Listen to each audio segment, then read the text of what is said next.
All right, so my name is Paul Andersen. I'm with Zentry Security, and today's topic, or the topic of today's session, is going to be Zero Trust Network Access. So as you can see by the title of today's presentation, thank you VPN, but times have changed. We think that Zero Trust Network Access, or ZTNA, is a better way to do secure access and a better way to do remote access in today's world. So I have a few, we'll see here, I have a few predictions, and those predictions are based on the reasons that people are moving towards ZTNA. And that's what I want to do here today, is to go a little bit deeper on, there are these predictions and there are these use cases, but what's the why behind it? Why are people adopting it? And we'll go spend a little bit more time on those three topics. Before I do that, I want to quickly take a look at ZTNA, or Zero Trust Network Access, and define it a little bit better. I know there are a couple other vendors that are in somewhat of a similar space, and so perhaps you guys are getting it and you're getting the hang of this type of technology and what it is and what it's used for. But I also know that Zero Trust can be a bit of a buzzword, a hype term. Lots of different vendors are putting Zero Trust and slapping it on their product and solution, and it gets a little bit murky. There's different ways to skin the cat. There are different solutions that can work together to create a Zero Trust architecture or a Zero Trust approach. So, for instance, privileged access management, identity and access management, software-defined perimeter, right? The different ways to get at this thing. So I want to make it very clear before I go on what I'm talking about when I talk about Zero Trust and I talk about ZTNA and Zero Trust Network Access. So this is the access component of it. It is the connecting of users with resources or applications that they're authorized to use. Here are some key tenets. Probably the easiest way to do it is to just go with the accepted Gartner guidelines for what is Zero Trust Network Access. And I'll just do a quick rundown. Creates an identity and context-based logical access boundary around applications. So without going into too much detail, as compared to a VPN, which just says, hey, I'm going to connect this device to this network, and it's a network level, layer 3 connection, very open. By contrast, ZTNA does things on an application basis, resource specific, and draws a very tight perimeter around resources. Apps are hidden from discovery, and access is restricted via a trust broker to a set of named entities. So again, as compared to a VPN, that VPN gives you access to a network. Once you're on that network, you can see what else is on that network, right? You can look left, look right, lateral movement, etc. But with the ZTNA architecture, you're not allowed to do that. You are given access to a portal, and within that portal is only the resources, the applications for which you've been authorized. That's all you see. You don't know what else might be on the network. You're not on the network. So very different as compared to traditional VPN. The broker, which is a ZTNA service, verifies the identity, context policy, adherence of participants before allowing access, and again, prohibits that lateral movement. So again, this notion of Zero Trust, we go much farther in terms of not just credentials, multi-factor, but also the device, the context, the when, the where, the comparing of this access request against previous known usage. And that all comes together to create a trust score before giving access. So again, very different than a VPN. And finally, there's a lot of overlap here, but again, removing apps from public visibility and significantly reducing that attack surface. So I think this does a good job of summarizing the differences between ZTNA and a VPN, and defines it pretty well. So sometimes a picture is easier. That's a good written explanation. In terms of what it looks like, pretty straightforward, right? So it is a cloud-hosted. I guess another key differentiator between ZTNA and VPN is the VPN is traditionally enterprise owned and operated, which means you deploy a VPN in your environment, you own it, you operate it. A ZTNA is a cloud hosted service. So what it looks like is you have, working my way from right to left, you have essentially your private networks or your data centers or wherever you've deployed your resources, you would put a lightweight resource connector. That resource connector connects to the ZTNA service, and that ZTNA service is where you bring in all your users, you see all your resources, you set all your policies, and then working my way to the left, you have the users, and the users connect to the ZTNA service, and that's where everything comes together. And then in the cloud is where you also do your monitoring and where you see all the usage statistics and what the users have been doing and so on. So that's what the ZTNA looks like. So I pulled some statistics from Gartner, and interestingly, I'm going to actually work my way from the right-hand side to the left-hand side. So what we're seeing is that there's kind of this journey, right? The ZTNA is a new solution or a new approach, and so people are looking to gain familiarity with it or get their feet wet with it. And one of the things that it does really well is partner access or third-party access. So if you have vendors, contractors, consultants, partners, auditors, offshore developers, people that aren't a part of your core employee base, is a perfect place to start with Zero Trust. And we'll see a little bit more about why that's the case coming up. And so Gartner is predicting already that by this year alone, that ZTNA is going to be the preferred approach to solve this particular problem. They're also showing that by the following year, that the scales will tip, that actually 60% of enterprises are going to begin to look at ZTNA as the preferred approach to do employee remote access as soon as 2023. And from there, pressing on to other use cases, true Zero Trust, which we'll look at, and so on. I have a little bit of a caveat on this one because, so I actually had a briefing with some of the Gartner analysts on Thursday before I came out here, and Neil McDonald, John Watts, Charlie Winkless, and some of the others. And I asked them, I said, hey, this prediction was made maybe a year ago, and I said, is it holding true? Is this panning out? And the truth be told, as they said, it's taking a little bit longer. There's always practicalities, there's always bureaucracy, there's process, there's trial and error. And they're like, it's taking a little bit longer, but nevertheless, this is holding true. That the ZTNA is seeing this first phase of adoption with partner access. And then once people are getting that comfort, then they're moving on to using it more broadly for employee remote access. And then from there, moving to true Zero Trust, which is actually where we want to get, which ZTNA is not really supposed to just be remote access. It's Zero Trust access. It's supposed to be, I don't care whether it's local, remote, internal, external, you come through this consistent policy in order to, or this consistent process in order to gain access to resources.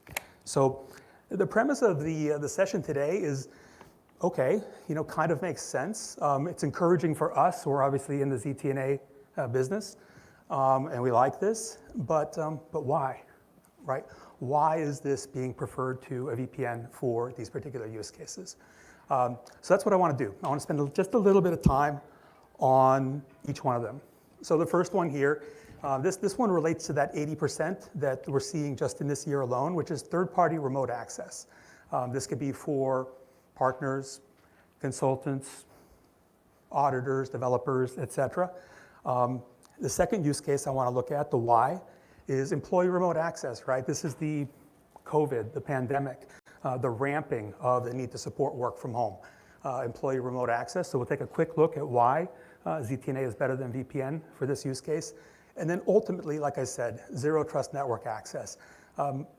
Once you've gone down this journey, ultimately where you want to end up is on-prem, remote, doesn't really matter. You'd want them to go through this solution, this process, to get the kind of security that you're really after. All right. So let's start with the first one here. I'm using my previous version of my slides here. I don't have the build, but I'll walk through it. So what I like to do is I like to look at, I'm going to look at VPN and I'll look at ZTNA, okay? And what I like to do is I like to compare it on two angles, right? Or two attributes, security and ease of use. And I'm going to take a quick time out here on security and ease of use, and I'm going to talk a little bit about Zentry and the Zentry name. So there's a reason we call our company Zentry, and it's because on the one hand, Zentry, you can think of it as a Zen-like ease of use, right? Whether you're an end user or you're IT security admin, we want the solution to be very, very easy to use, hence the Zen component of it.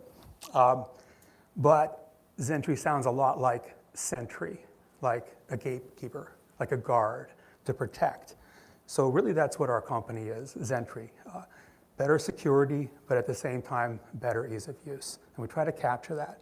But I also think it's good criteria on which to look at the use case and compare the VPN versus ZTNA and what ZTNA brings to the table, okay? So we'll start with security, right? If I look at a third-party use case, yeah, if I'm bringing on an auditor, partner, contractor, consultant, and I give VPN access, that is way over-provisioned. I mean, they only want access to one or two things that you want to give them access to. Giving them VPN access, yeah, network level connection from an unmanaged device. And this is always the battle that goes on between IT departments. You know, that IT contractor has their laptop from their IT department. You got your VPN client, you give them a device, you put your client on their device. It's a hassle, right? So in contrast, ZTNA, first of all, it's only giving access to a specific application or resource that that consultant, partner, contractor needs. And it's webified access, right? On the back end, you connect your resource to the Zentry service. We webify it, so it's available from within a browser. You just tell your consultant, partner, contractor, go to that URL, log in. They log in, they see the one thing they're supposed to work on. It can be from any device. That device is never on your network.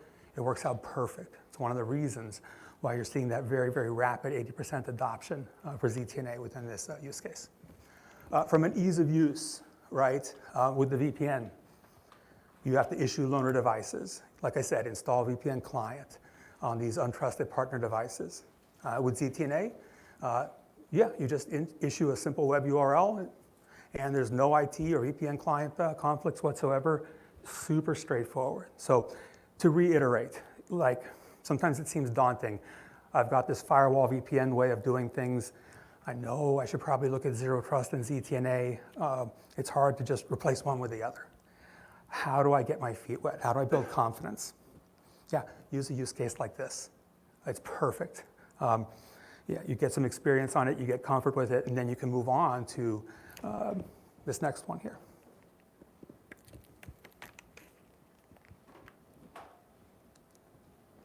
Employee remote access, okay?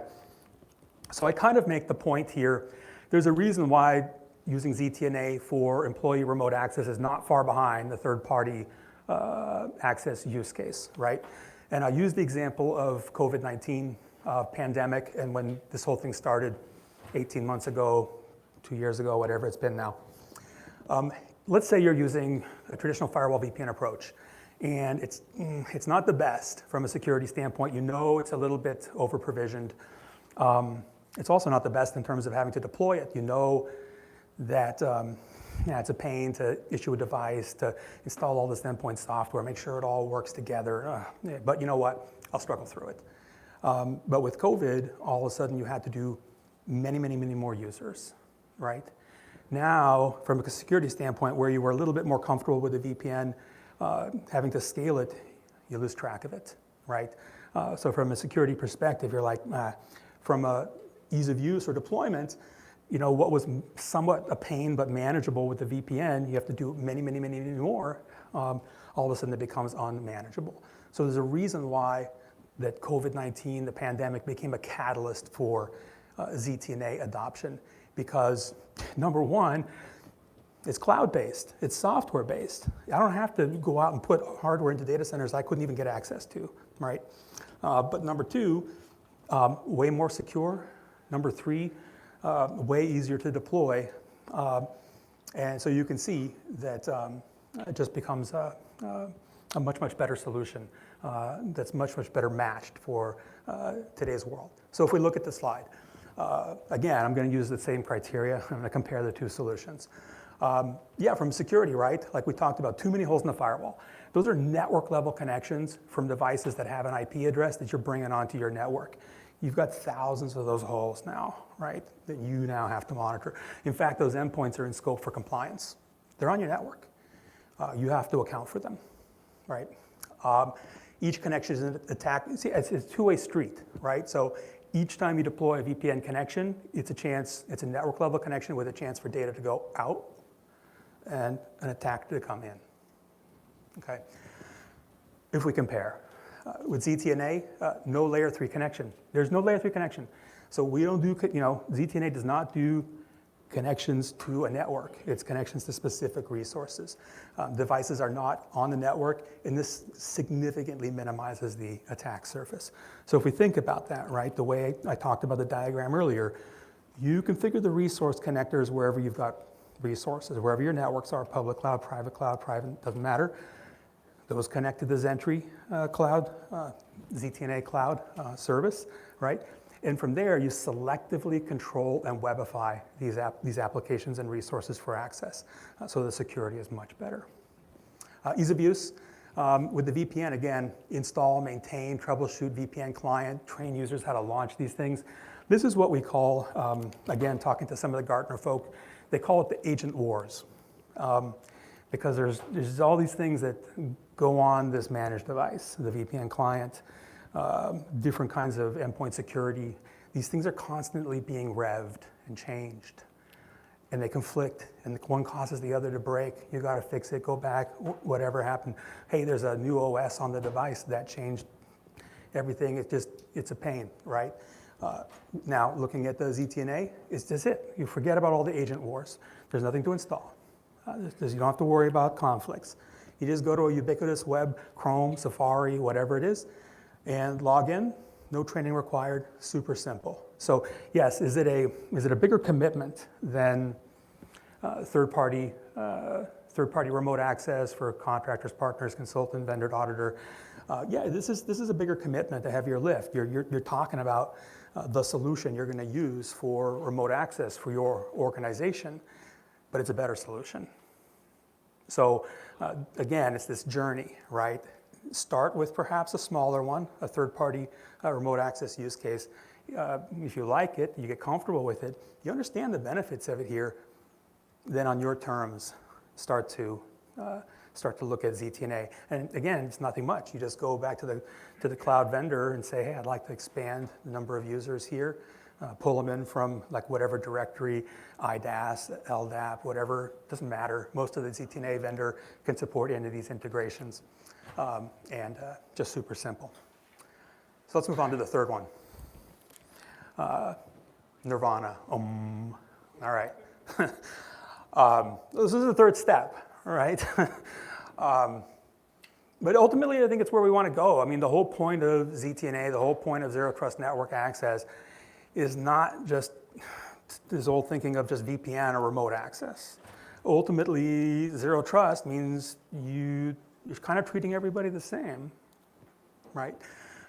So you have to get past the castle and moat, VPN firewall kind of mentality. I think the data bears out that, yeah, we worry about these remote access users, but just as many things goes wrong on the inside as goes wrong on the outside, right? So ultimately, you have applications and resources, business critical infrastructure, whatever it is, those are the things that are important.